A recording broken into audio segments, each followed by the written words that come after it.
to the Ska History Hour with your hosts, Jose Rojas and myself, Daryl Rubio. Our guest today is no other than musician and escape hatch owner John Roy, who has played in such bands as the Gangbusters, Unsteady, and Smoke and Mirrors Sound System. John, we appreciate the time you're taking to speak with us about sharing your stories, your talents, and spreading awareness of ska music to the world. My first question for you is I know you just arrived back from the Salty Dog Cruise that went from Miami to Grand Cayman and then Jamaica, wherein you were there with Hepcat, Agrolites, among many other acts. There was also a showcase of a half pipe with a lot of the skateboard legends there, which I grew up with, like Christian Hosoi, Steve Caballero. Can you tell us about your experience on that cruise, being with the other bands, and seeing some of those skateboard legends? I was just really fun to like with an artist lounge where you never know who is going to be there. So you come in to get your hot dish of whatever it is, and oh look, Alex is here from Hepcat. Oh, Roger's having some breakfast. Oh, that's cool. Oh, is that's Xander, the bass player from um blah, blah, blah, Circle Jerks. He's just chilling. He's got stories to tell, and then other people like all the members of Flogging Molly, except Dave wasn't there, unfortunately. Um, just hanging out. You just pass by people. Um, People are playing. People are in the audience. So that was fun too. There's like 50 people from other bands checking out each band that plays. So it was like support upon support and just randomly running into people and starting up a conversation everywhere you go. You're on a boat. If you're on a boat for 5 days with 2,700 people, you're going to have a conversation with at least 300 of them eventually. You'll be in close quarters. Is that it? What should Yes. Now, I'd like to know, what was their first experiences with ska, and what made you want to recreate and record some of your own stuff? Boy, that'll be a long one. You got an hour? At least. Yeah, we got it.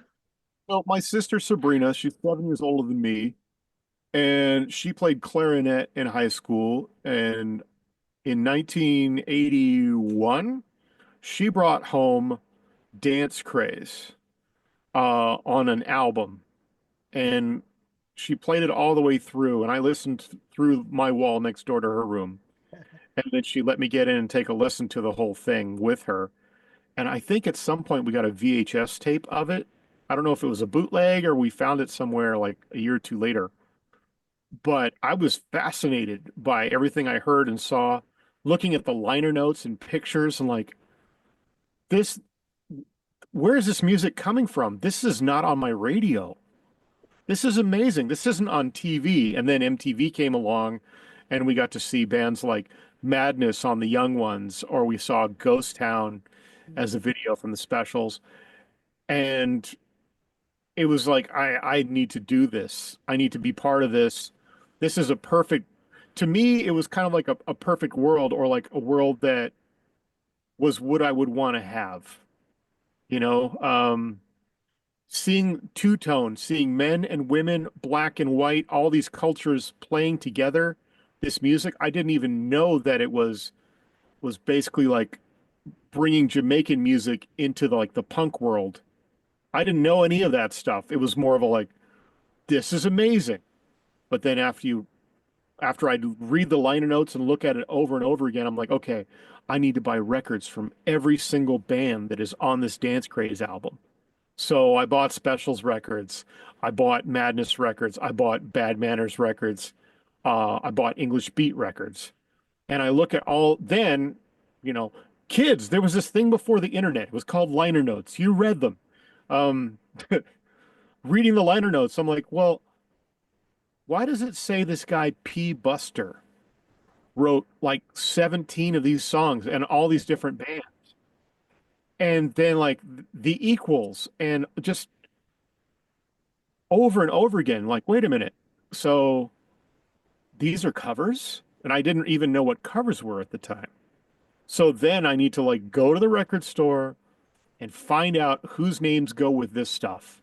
At the same time, UB40 was going out and they did basically 20 Jamaican classics, the old compilation series. They did that as Labor of Love and Labor of Love 2. Those were all covers Mhm. and they became super popular. I'm like, I need to find out John Holt did this? Who Mhm. did that? That was wait, like so wait, Red Red Wine. Oh, okay. Each time was like, oh my God, I need to spend all of my lawn mowing money on vinyl, everything, until I can get a car and I can get a date maybe. But so that's a long tangent, but basically like I wanted to do that stuff. And I'd also always been listening to like Cab Calloway and my dad's old lounge records, bongos, flutes, and guitars, like all of the living stereo from the 60s and ultra lounge kind of stuff Mhm. before there was a ultra lounge genre necessarily. So that I was into that. I was also into Sam and Dave and Stax and Motown and a band in my high school, Big Express. Steve Cater was a backup singer in that band, and we went to the same high school. And he put up a flyer with 6T apostrophe S soul looking for horn players. I'm like 60s soul horn players in the band room because I'm a band geek playing sax. Okay, I can't drive. I'm 15. My sister's 7 years older than me. Maybe she'll take me to a rehearsal. So I tried out and I started playing in a 60s soul band that did a couple of Toots and the Maytals covers. So we'd pull off like 54, 46 and Time Tough, that kind of thing. Nice. Um, so I'm like, okay, this is about as close to what I saw from looking at, the two-tone records and dance craze. I'm like, cool. So like we're wearing suits and hats. It's the 80s. Like this doesn't feel like the 80s at all. This feels like the 60s. I feel like I'm in The Man from Uncle or some kind of spy thriller or James Bond stuff. That's kind of the vibe I dug. Um, and then the first show I ever played out of town at the age of 15 was at Fender Ballroom, opening up for the Jaywalkers, the Key, and the Question. Mhm. And I probably got one or two more that I'm missing. But then and the Untouchables. So and that we're talking like 80, 86. So to me it was like, wait a minute. Everything I saw on the Dance Craze album is a real thing. And Yep. it's in Long Beach, California, 99 miles away from my house. And the smell of two-stroke oil, it's seriously, clove cigarettes, two-stroke oil, and cheap beer. Yeah, Mhm. that's all. I'm all for it. Um, so for me, that was not a spiritual awakening per se, but it was like, holy crap, this is the energy, this is the scene, this is what I've been looking for like 4 years. I'm not even fully adult yet, but I got to do this forever. And so Steve Cater was in Big Express, and then he had to leave that band, and then he wanted to start another band, and it was kind of like with more folks that are a little bit younger and trying to do stuff a lot more two-tone. And that was first it was Citizen X, and with Steve Stedham, he was a pro skater and he was trying to play drums. And Steve really wanted it to be Fishbone really bad. And I mean, hey, Fishbone is, yeah, that's Yes. talk about a badass band, the best band in the world. You heard it here, frickin' Fish. All right. That Fishbone in the 80s, man, that if you've been to a show in the 80s of Fishbone, you have experienced probably the best concert experience in the world. All right, enough of my gushing. But yeah, so we after Citizen X, Steve wanted to form Gangbusters, so we got all of us together and we started trying to make original songs, but with that two-tone feel. that we liked, but we played it faster because we were younger and probably too much caffeine or something like that. What is this third wave thing? There was no third wave. Yeah. We didn't know Yeah. anything about no games for anything. That's a good segue into my next question, which is starting with the Gangbusters. Uh, Gangbusters, I believe, started in 1989, was it? Sounds right. Around My 89. You school. guys Yeah. played with several local and international bands like the Scatolites. Can you please expand upon, well, what you haven't said already, on the inception of the band, how they came about, and describe the sound? We already know kind of two-tone. Yeah. Steve started pulling people together, folks he went to high school with. We even had classified ads. If somebody knew a person and that person knew a person, I mean, literally, if you went to the mall and you saw somebody wearing checkers, hey man, do you play an instrument? Um, Gary on trumpet. Gary was already playing in Donkey Show. Um, let's see, Derek on sax, tenor sax. He was playing in Borracho y Loco. So it was kind of like a reggae band from the beach area, like Encinitas. Tom Washington on drums, and then Brian Zeal on drums. Brian was really into the Chili Peppers and Fishbone. I remember he was the second drummer, but he came in where things got a little more serious. Um, John Watkins on bass. I can't remember where we found John. John was a Navy reservist, and now I think he's a captain of a ship. Hmm. Oh, In um, let's see, Audrey. I think Audrey responded to a Craigslist ad. No, a classified ad or a Penny Saver ad or something like that. I think we had a couple ads in the Penny Saver looking for singers for the band. Um, Kevin Manuel was on guitar, and he had played. Oh gosh, he played in Amenity, I think, like a hardcore band, but he was very much in like the trad skin scene and Hmm. tradition, and he wanted to do a little more like skinhead reggae, but he was down to do like the ska stuff as well. Yeah. Um, we had Romeo Carambas for a while playing trombone and keys. I can't remember what band he was in. Sorry, Romeo. But he'd already played in like a band that had played some reggae and ska type stuff. Um, Victor Heath, VJ Heath, had played keys and guitar, and he was in a band called Multiple Choice in high school that was like ska oriented. Who am I missing? Let's see if I'm missing anybody. Oh, ooh, no, that might be it. I might be there. If I missed anybody, I'm sorry. the first time I saw you was at Supernova. You had a booth out there for Escape Hatch, and Yes. um, and you had people listening to your music with headphones and stuff. And it was pretty cool. Will you be going again this year to Supernova and do it again? It's my hope and dream. If Tim or April are listening, or Dunia, or anybody that can get me there and maybe get me booked on something like as a quote unquote DJ or a fake DJ, I would love to do it live. Anything that could get me there to play a show. Hey, anybody out there that knows about after parties, wink, wink. All I need to do is get enough money to pay for a flight or two and find a place to stay. I would love to do it again. I would love to do it solo. I would love to do dub versions of things. I would love to pretend to be a DJ. I would love to do it with a combo. I would love to do it with the 11-piece band. Like, I think if we were on the stage, all of these records, there are so many people that have played Supernova in the last 5 years that are on all of my records.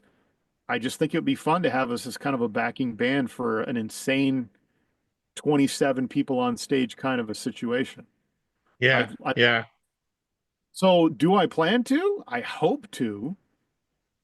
Wink, wink to anybody. I need a rich sugar daddy or a rich uncle I never knew about. Some way to get there. Yeah, yeah. So, Gangbusters are the very first ska band that I had ever seen. Back in 1990, Hollywood Live, you guys opened for the New York Citizens, Specs, Skeletones. So I remember buying that green cassette tape with like four songs on Yes. it back Yes. then. That was like my very first ska thing that I got from a show. So That um, recorded in you're the very first band. What's that? was recorded in a garage. And I remember in order to track the drums, Jeff Forrest, who was the engineer, had to ask his wife to turn off the washing machine and the dryer because it was literally in the garage. Yeah, I Suzanne. remember that. That's Suzanne and Jeff Forrest from Immune, right? Yep, correct. Yep. I remember dealing with them in the past. Now you guys released, I think it was last year, you finally released a Gangbusters album on vinyl. What was the reason for the release so many decades after the band's demise? It just had to happen. You know, it had been recorded. I've been with too many bands that I can't even remember anymore, but it would seem that we would get to the studio, we'd start recording, we'd pay the money, and then we'd hear what we sounded like, and we'd either have like ego problems from that point, getting credit problems from that point, or just like, ooh, that didn't sound good. We shouldn't put that out. Maybe this band doesn't need to exist anymore. Um, all of those things together, I left that band before that album was put together, like until before it could be put out. Um, Kevin left that band before it could be put out, and John left that band before it could be put out. That was a whole big socio-political thing that happened. We left to form Colorblind after that immediately with Mm. the original Gangbusters, Tom Washington. That's funny because So I it was gonna. didn't happen, and now we're like, hey, it's been like, gosh, 36 years.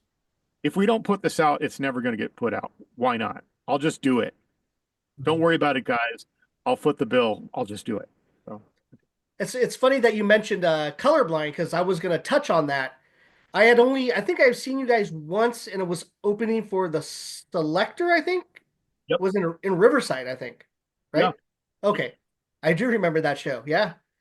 Yeah, we did a bunch of opening slots for bands like Selector and Bad Manners and stuff like that. Yeah. Hmm. Yeah, That was those were EZOT shows, right? Izot Solomon Yeah. showcase Rest in Stank. peace. Oh yeah. Yeah. I remember that Now, sweatbox.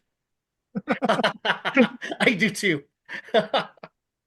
talking about coming out with albums. The Boundless album, Ska Reggae Soul, came out in 2010, but I see that Escape Hatch came out with the Glorious Orange Splatter 12-inch vinyl. Why and how did you decide to re-release that album? Well, Jeremy, I had asked him to do a cover of Laurel Akin's Vida Sin Tu Amor, Mhm. and we put that on a single with Liquidator, with I'm a Man on the other side. And Mhm. like I just love his voice. They were really great playing live. Every time they'd come to San Diego, Southern California, I'd try and check them out and hang with them. And I just love what they do. He came to me and said, "Hey, can we release this album that hasn't been printed for years? Can we put it on vinyl?" And I'm like, "Yeah, I think I can make that happen." And they were going to do, they did that European tour. So they also needed to have something to sell while they were out there. Mhm. So I'm like, okay, I'll try and get it together for you before that time. And the only thing that we did change about it was just doing the orange spatter on the vinyl and just cleaned up the artwork from decades ago. Yeah, it looks great. Looks great. And it sounds great. I had Dave Eck from Lucky Mastering master it. So I don't know if you listen to the CD and you listen to the vinyl, if you Mhm. actually copy, you'll be like, damn, this is like warm. Like it really Mhm. is. It's warm and it just sounds rich. I gotta get myself a copy now. Other than that, we didn't change anything about it. You know, I thought Nice. about George Lucasing it, but I don't know if they had the I don't know if they had the stems for it. We even thought about that on the art. I'm like, oh, we could make, some sick art for it, but that's the art that everybody remembers. So why not just Mm, that? And yeah. I don't know if anybody got the record. I tried to make, because I'm a nerd, I tried to make scratch and sniff orange scented stickers. Jeremy sent me their logo and I made a bunch of them. Unfortunately, the scent that they came up with out of Taiwan or wherever they made those stickers, it smelled like baby aspirin. It didn't smell like orange, like baby aspirin and rubber bands. So yeah, but my hope was to do scratch and sniff stickers. I still have that dream. So if you run into anybody who makes good scratch and sniff stickers custom, I'm in the market always. I like glow in the dark stuff that smells interesting. If I could, I would put different kinds of candy, but I don't want to screw up the vinyl and I don't want to be responsible for FDA contraband. Yeah. Although there are pop rocks in the Manganista box set.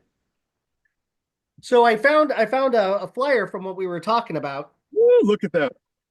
So you got colorblind there, Woo, right there with ancient. Lucky Seven. Remember Lucky Seven? I remember that show. I I, had a friend Mike, the drummer in that band. Specs, Toasters, International Beat. I remember that was a good show. So let's move on to Unsteady.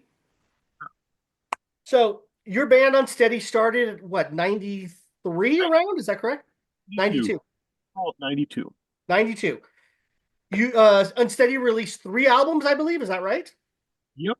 Okay, we got Tightrope, Double or Nothing, and you got to say the last one for me. I can't pronounce that. It's not Vencida. Third time's a charm. Okay.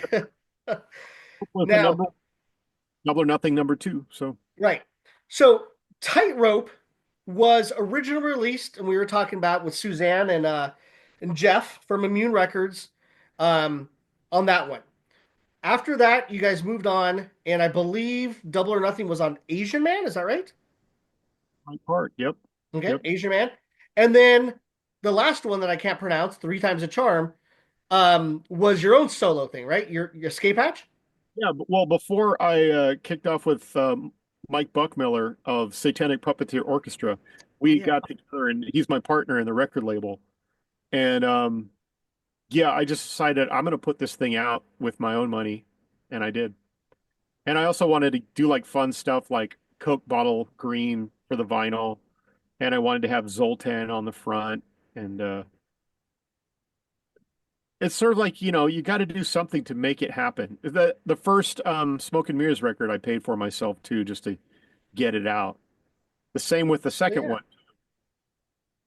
That's Yes, and it also has like signs of the Zodiac on it and stuff. yeah. It's Yeah, it says Unsteady. That's awesome. So with that, oh, I'm sorry. Go ahead, Jose.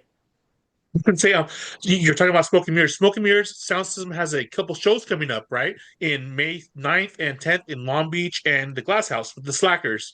Are you excited to play with them? And is this your first time on the same bill as them? so all the Slacker shows, I'm doing 5 of them. They're Oh, all just going to be me, and I'm going to be doing the live dub sets. So not the full band because nobody could afford the full band. I wish it oh, was. If they would give us a slot at Glass House, maybe even if I lost a couple grand to play the show, possibly I'd consider it. Um, but in order to like not lose my butt, I'm playing all 5 shows, maybe staying on some floors or couches in LA for the whole week. Uh, the dub versions of all the tunes before them, kind of like warm up act. And I'm patching in Brian Wallace, Dub Robot, to do his thing. And I was like, dude, check it out. What if we like did a Dub Robot versus Smoke and Mirrors? So he'll play one of his dubs, I'll play one of mine, and we'll just track it back and forth for the whole set. Mhm. I think people that would be into that kind of thing would really get off on it. I would want to come yeah. check it out. Yeah, we're gonna talk to Brian next month with Mobtown. Yes. Yeah, I mean, Brian, what has he not done? Yeah, I We, know. He's everywhere. I just Well, saw it's him cool. at Kind of like the live, Greg Lee tribute. kind of have these like parallel lives doing many of the same things, which has been really cool. Now with Unsteady, did you guys do any national tours? If so, who'd you guys play with? Oh, um, I have to think backwards. Because I know I booked you a few times. A lot of Midwest and East Coast with Stubborn All Stars back in the day with Django, Hmm. Jeff Bake, and we did shows with Eastern Standard Time. They hooked Hmm. us up. James McDonald let us stay on his couch many a time. Um, Is that when Ted was their manager still? When he was out living out there still? I think so. And what was the other one? Oh, A Young Pilfers. Oh yeah, Did some shows, and we also did with Bim Scala Bim. Um, I Pre love Pill. Vince Cole. Yeah, that lots of West Coast with Bim. That was super cool. And then recently, right before COVID, blah blah blah, 2019, we did West Coast with Selector. That was really so much fun, and I was like, oh man, let's do this for real. They're like, yeah. Pauline's like, yeah, we'll get you on something next year, and then Mhm. things happen. Yeah, Oh man. yeah. We just Now, saw her last year. Right, right. Jose and I saw her yeah, them last year at the Glass House. yeah, Oh yeah, she's Yeah, that great was. too. Just fantastic. I'm like, I she wish I is. had much oomph and power. I hope I can have that kind of strength. I won't when I get like 15 years on or 20 years on. Yeah, Now, Escape Hatch came out with a gold vinyl last year in November to commemorate 1 million streams. Where can one find these streams, and why did you decide to have Latin Ska album with Out of Control Army, Panteón Reconco, and Inspector Sed? Esteban Flores Valenzuela, uh, we've been those tropics with him. We still are. And he's like, hey, check it out. I've been playing with Inspector and going down to Mexico City and Monterrey. And they want to put out some vinyl and they want to have something that is commemorative of their millionth stream for each song on the single. I'm like, all right. And they want a gold record. I'm like, gold, shit. All right, let me see. And Mike came up with this beautiful art. It totally looks like it's from the late 50s, early 60s. It has that vibe to all the artwork. And as close as we could get to actual metallic gold, it's pretty close. It looks like a kind of antiqued gold something that you'd find in your grandma's attic. Mhm. So it already looks old when it's brand new. It's pretty fun. Um, my hope is to go to Mexico City at the end of March and pretend DJ, hopefully do my dub set with some of the tunes, and maybe I'll be a mule and smuggle some more of their records in for them. I was giving box after box to Esteban every time he would fly down. Like, put that in your backpack, take it over there. But they had their big show together was at Teatro Metropolitan in Mexico City, and they wanted to have that single for that show. So I made 500 copies in a big hurry, like within like a month or so. mm. Pay the rush fee. Oh, So Smoke and Mirrors. What? When did you start the band? I can't even count how many releases you actually have so far, because I'm unable to keep up with everything that you keep putting out. Like, seems like every week you got something going out. Well, it started during the pandemic when everybody was stuck at home. And I didn't my business, I have a live production business for audio and video and lighting. And every single gig completely disappeared. Everything was shut down. My business was shut down. Mm. I was selling off like vehicles, selling off lights, selling off wireless mics. And I'm just sitting in a shop where nobody can see me or talk to me by myself. So I'm like, well, I have all this gear here. I might as well do something. And sure enough, you know, about 49 of my friends around the world were all sitting in their bedrooms too. I'm like, hey, you got a mic? You got a laptop? You got a means to record yourself and send it to me? Check this out. And so I made all these songs with MIDI instruments, sent it off to them. So like Buford on trombone, for instance, I would send him the tune with me playing three saxes and then send him just his part and go, do whatever you want. Then he'd record stuff, send it back to me, and I'd slap that on there instead of my sax. And I do the same with like programmed drums. So like Blake Coley or Corey was Corey Horn from Agrolites and now with oh gosh, Gogol Bordello. Mm. Um, he had drums. He had like I set up four mics in my living room. I'm like, dude, throw it, go with it. Let's do this thing. And then my front shop, I have drum sets and microphones and stands and cables and snakes and mixers. So Dave Butterfield from Unsteady, I was like, hey man, I'm going to set up these drums up front. We have to distance from each other. So you'll be up there, you'll be on headphones, and I'll be in the control room, and I'll record you, and we won't, ever be in the same room together, even though you're right like 100 feet away. So I recorded him on drums, Brent Ford on bass. There were 29 people on the first record. Victor Rice in Sao Paulo, Brazil.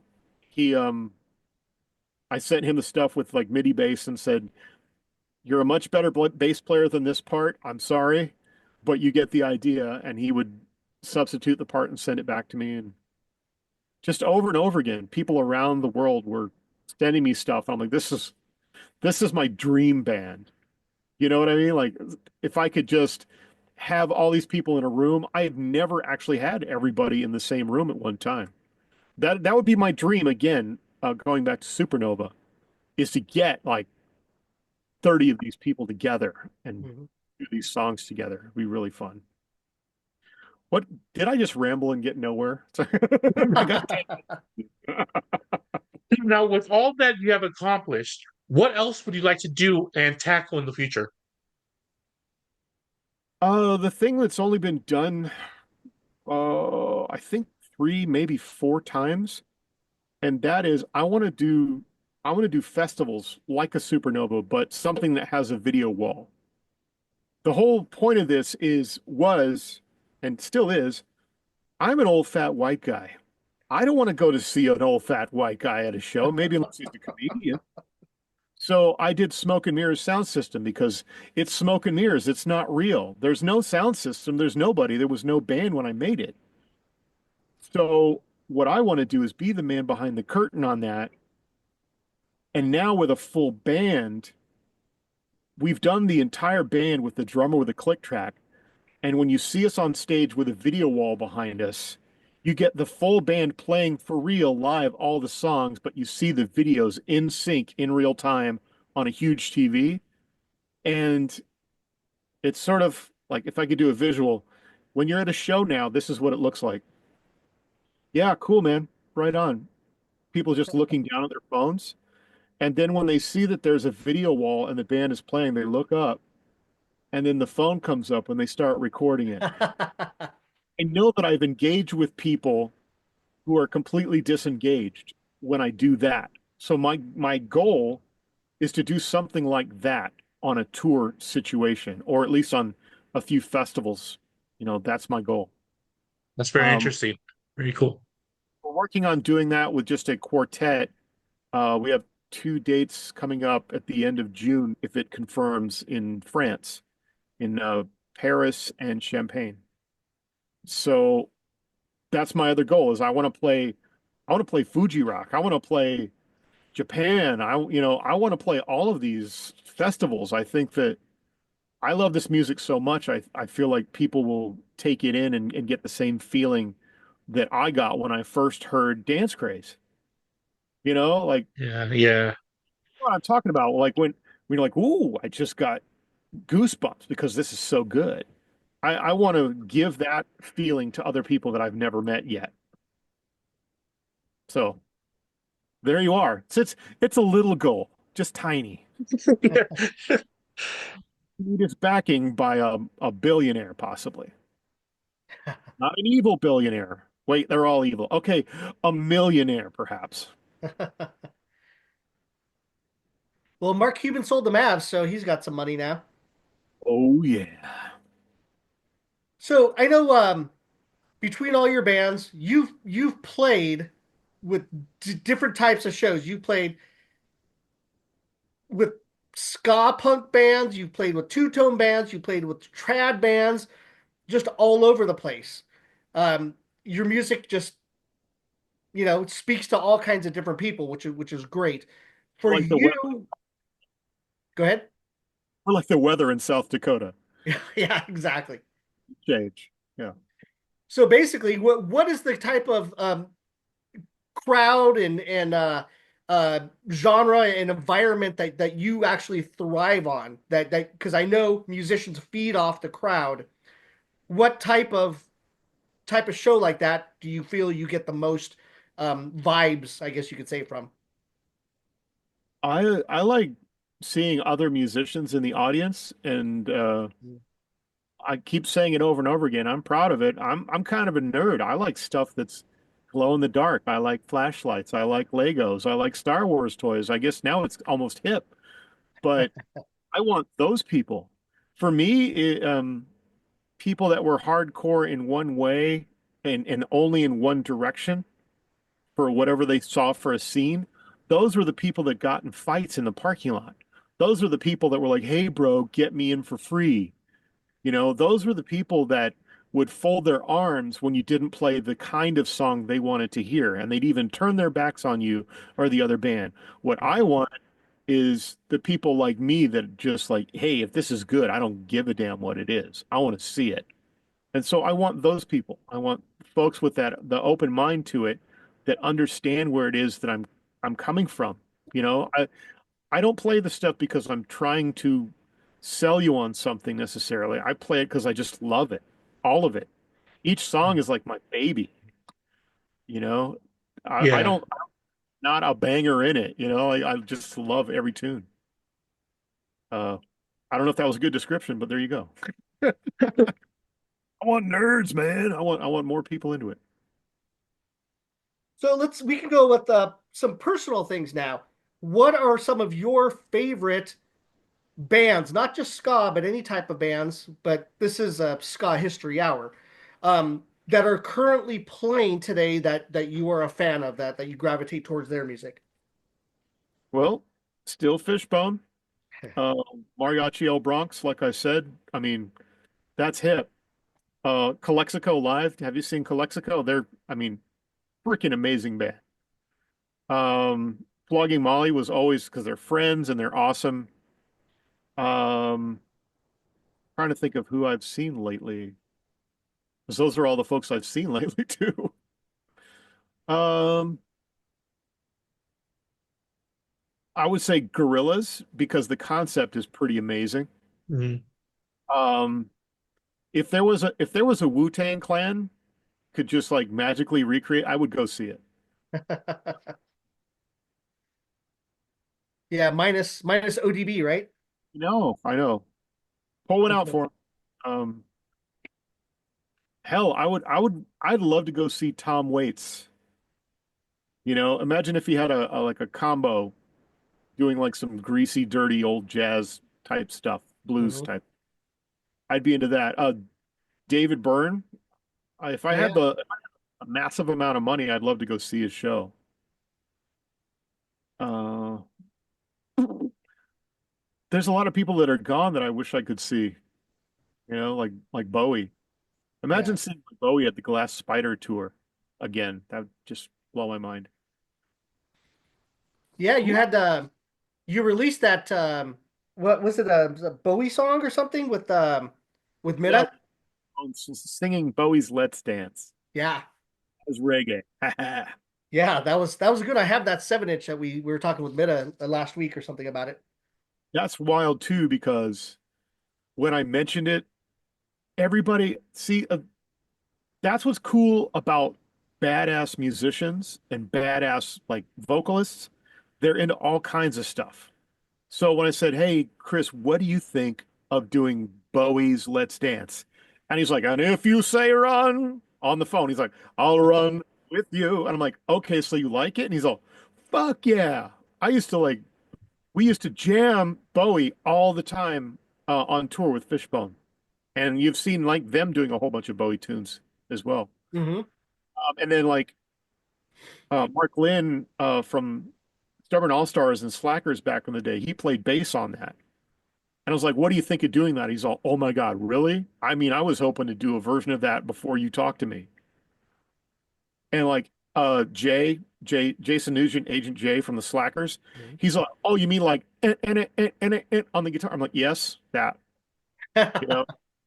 And Brian Jordan, who's now in Smoke and Mirrors, he was playing for, oh gosh, I'm brain farting. But I told him like, can you do something between Stevie Ray Vaughan and Prince on the guitar? And like he sent me like 6 tracks. I slapped it into the tune and like I just started crying. Like incredible. But every single person involved with that tune, they get it. They get Bowie. They love the tune. They're all about reggae and far and above my expectations. And Corey, that was Corey Horn on drums too. So from Agrolites, Western Standard Time, Shuffle and Bang, and Go Go Bordello. Like Corey was down and he just knocked it out. It's amazing how many people are into it. Like when you think of a genre, like, oh, I'm only into that genre. I only play rocksteady. This is it. I don't listen to anything else. Oh, hell no. We all listen to everything. We just happen to love this thing very much. So I don't know where I went with that, but there you are. Uh, we just did Streets of Bakersfield. So Matt from that, and that's the Homer Joy song that got famous by Dwight Yoakam and Buck Owens. So a country tune, but we do it like time tough, you know? Uh, So that feel, and everybody like Roger Rivas was like, oh hell yeah, I love this. So let's do this Norteño country rock steady. And then Matt from Flogging Molly's like, yeah, I'll be your Flaco Jimenez on accordion. And nice. Matt Munoz from Mento Burro was like, well, yeah, I'm all over that shit. Hmm. Hell yeah, I'm from Bakersfield. This is the perfect time. They're like, and it was wild because I'm like, let's push this thing so I can get it done quick. Because I wanted to put out the video. They were doing ice raids up in Bakersfield, and they still are. And I'm like, I want something that will like speak to the people that are getting fucked with in Bakersfield. Hmm. Yes, yes, this music is political, by the way. Why? Ska's not political. Yes, yes, it is. There would be no ska if there was no Jamaican independence. True. So anybody who has a problem with that, come on, just quit it. Stop listening to it. Start listening to Puddle Mud, Nickelback. There, that's your genre. Go for it. Kid Rock, go for it. So through your about 45 years that you've been making music around then, Two, yes. any crazy wild stories with bands, don't have to say their names, shows, touring, things like that? We try to ask, if you remember anything crazy um, that you could think of. Huh. God, too many to even start on. Maybe a festival or something went wrong,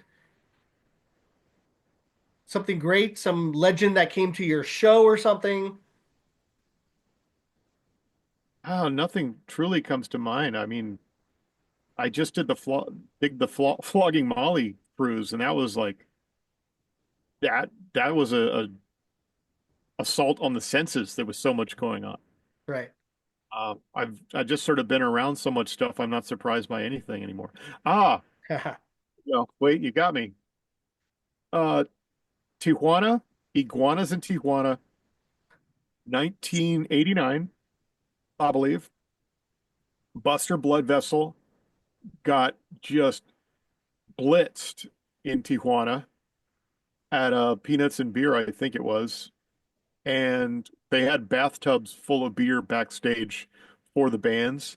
Hmm. And Buster pretty much drank everything out of his bathtub, and he started taking them out of the back gangbusters bathtub. And he showed up on stage with only Union Jack dolphin shorts. Like that's it. And he he couldn't find a bathroom. He was sick, and he threw up in our bathtub that had the beer The in it. beer. Oh, Oh And no. I hope I won't get in trouble, but yeah, he kind of pooped himself backstage, and then got back up and did the show, yeah. like literally backstage between songs. Yeah, Yeah. not gonna unsee that, ever. On on the podcast or the history of LA ska with Eric and Junior, they had Let's Go Bowling, and Let's Go Bowling was talking about one of their experiences with Buster when they were on tour too, which is I heard he does some wild things. Wild man, dude. Seriously, I love him too. I mean, the shows we played with him were just hot, super high energy, insanely high energy. And that's something to strive for. Like this dude is 10 years older, 15 years older than me, and he's kicking my ass. I need to like work harder. Mm. They all the two-tone people were very inspiring, like in real life and on their recordings. So, what does the future hold for you personally and for your bands? Oh, well, I got three more records coming out in the next like 2 months. Like three or four more videos coming out. Um, like I said, I'm hoping to go to Mexico City next month. Doing the 5 gigs in LA with Slackers and hopefully France. And boy, I sure would love to go to Supernova and any other gigs where somebody would have me and pay for me to get there. Yeah. I don't charge much. I just charge enough to get me there. Are you playing that secret show with the Slackers in San Fernando Valley? Doing them all because I'm providing the backline. Oh, So they okay. can't have a show if I don't show up. I have since my company has production stuff, I have 5 backline kits. I think the Jimmy's playing drums for him. And Jimmy was in Unsteady for a period of time, Jimmy Boom from Yep. Phenom and back in the day, Congo Shock. So yeah, Jimmy's going to play on one of my drum kits. I believe Vic's going to use one of my Nord Electros, and Dave's got his own sax. I think I got a bass rig and a guitar rig for him too. So yeah, I'm going to drive around in a van. Don't steal my stuff. I'm going to drive around in a van and offload some stuff, do the show, check out the show, hang out till the end of the show. Maybe I'll sell some records too. I think I should probably bring some boxes of some of the stuff I have here. I got so Have you much, been you know, have you been doing the rhythm and brews? better too because I'll bring air fresheners. Yeah. Have you still been going to the rhythm and blues with or brews with Ted and Bubba? I I did think it a that's the few last time I saw you. did it a few times, but I would love to go again. It's just so tough to make it on a Sunday afternoon Hmm. when you've been working and then playing shows, and then it's Sunday afternoon, and then Monday you have to work. It's like, Yeah. oh, that's where I have to beg my wife, like, is it okay if you drive? Because I'm probably going to fall asleep. Is that okay? Are you okay with going up for 3 hours? So the other is to check out a Glass House show on a Saturday and then do Rhythm and Brews the next day. So yeah, if they have a slot for me to do my thing, I think that the smart thing to do would be treat it. Okay, so my vinyl is new vinyl with new songs, or if it's old songs, it's covers of those songs. Rhythm and Brews is very much straight up people's vintage collection. Hmm. So my stuff's not going to get played on that system. So I would love to treat it kind of like Supernova, where I set up headphone stations and do dubs for people right there with it. Maybe they would be down with what I'm doing. So I'd love to do it again. Yeah, Ted's got a cool thing going on there. Of So I found a flyer. I don't know if you remember the show that Luis and I did that you guys were involved in. course, was three floors of ska at Terasa Hamay. It was it was no, I'm sorry. No, it was the we had the big ballroom and then the smaller room. Yep, I remember that. Remember that show? Yeah, that was a And damn good show. rocking too. I love that. Which one? Meal ticket. Oh, of course. Yeah, we just had them on last month, I think. They were fun. Great energy. Good Oh, band. love those guys. Love those guys. I saw G Spot was on there too. Your old boy, John Arkia. Yeah, man. Yeah, John. I talked to him the other day. We're gonna get them slotted in on this thing too, with the Beta 7. He's always the positive to my negative. um, so uh, we have a new thing with a new collaboration that we have with Skawbox. Okay. So with Skawbox and Cassie over there, uh, she has agreed to go ahead and send a Skawbox to one of our subscribers and followers of both Skawbox, Stiff Dog, and Ska History Hour. I know that we already have the winner here. If you want to stay who the winner is that we discussed earlier, The one and only Mikey Rude you got from that same old show in Honolulu on the North Shore. What else can I? Keep it locked and crank it to 10. yeah. Oh yeah, so I was just talking to Mikey last week because he did the DJ gig for and had Red Session also on his show. So they came back for a reunion after God 30 years. I forgot how many years it was. Yeah, about 30 years. I had them I had them in San Diego in like 2003, I think. Mm. 20-ish years maybe, Yeah, that something. was one of their reunions. Just one of them. This was their Yeah, last one. that's But I love cool. that group. Yeah, great band. I remember that was when they were putting out Soul Arrival. That was the first like the premiere of them putting out that record. They were on tour supporting that. Which who was this? Red Session? Red Session, yeah, Soul Arrival was their album at the time. Hmm. Was that I, I don't have that. I've never even heard of that. oh, it's a cool album. Very cool. Soul Arrival. I just have Our Own Sweet Time. Could be completely wrong. Could be gas fumes here in the shop. I don't know. Okay. Awesome. Um, I have mad respect for you. Mad respect. You've just what you've done for ska music in general over all these decades. Want you to keep going. Definitely want to see you at Supernova. Um, Too. doing that.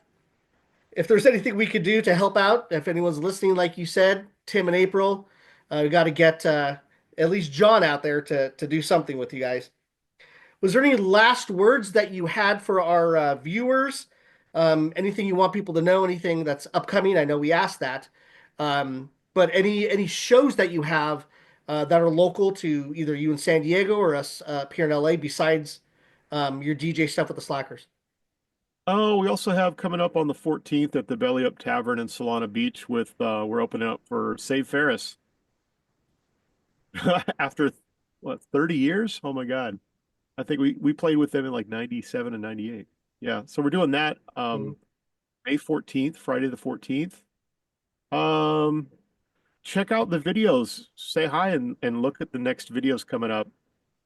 Um I remixed a tune that I did in 2017 called "The Most Important Person in the World," Mhm. uh, steady tune.